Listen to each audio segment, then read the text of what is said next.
Okay, so as we said, two types of shot really for me. The best way to sort of think of it is just long shot, short shot, okay? And we've got two setups for each one, okay?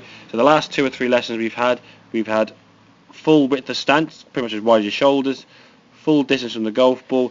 It's a full swing setup. We're there trying to incorporate as much power as we can, and the golf club now will swing around that circle as far as you can. So as you go to take the golf club back now, the arms are going to take it away, he says.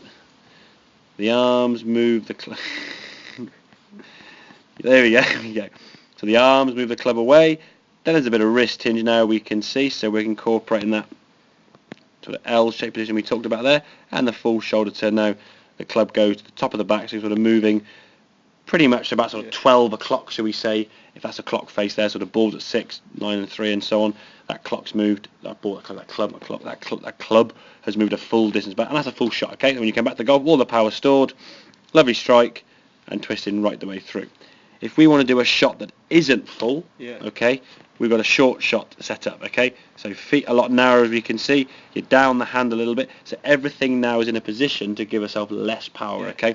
The posture, though, is still important. If we don't get over the ball sufficiently enough, we're going to top it, okay?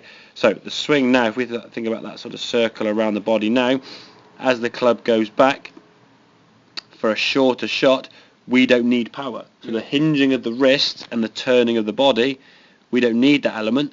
So therefore, as the club goes back, we just use our arms to take the golf club away. It's a small swing. So that depending on how far around that sort of circle the club travels, if it goes there, it'll probably give us 20 yards. If it goes there, it'll be 40, 60, 80, 100, whatever it may be, okay?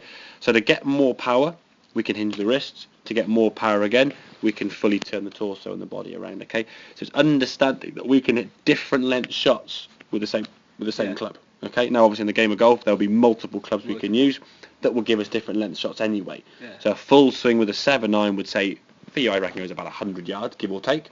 A pitching wedge would probably go about 70 yards or 60 yards. Your 8-iron, 9-iron would go about 80, 90 yards. So you'll have different gaps between each club.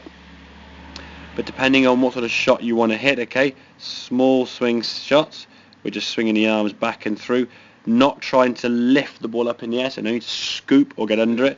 You can see that golf club has pretty much gone, if that sort of 6 o'clock there has gone sort of between 8 and 4, I suppose. So we've swung back to sort of 8 o'clock, and we swing through to 4 o'clock, okay? It's a small swing, it's a small shot, the ball went a small distance, okay? And it's learning that element of golf, that as much as we enjoy whacking it as far as we can, and that is the most fun part of golf, I guess, rather than doing these small shots, when we get on the golf course, you're not always going to have a 100-yard shot, are you? You need to be able to do different shots, okay? And I think having that skill set so we can control the swing length, so if you went, oh, I got a 50-yard shot, okay, I know my 7-iron, if I swing back to about here somewhere, that's my 50-yard backswing, it'll give me 50 yards.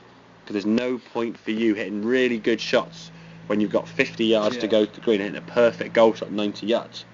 You're 40 yards over the back of the green, aren't you? So you're going to be in trouble somewhere. So understanding swing length, but look at it in terms of the shot you've got. You've got basically a long shot, so everything's full width of stance, full length of club, spine angle over, short shot, narrower stance, closer, still over the golf ball though.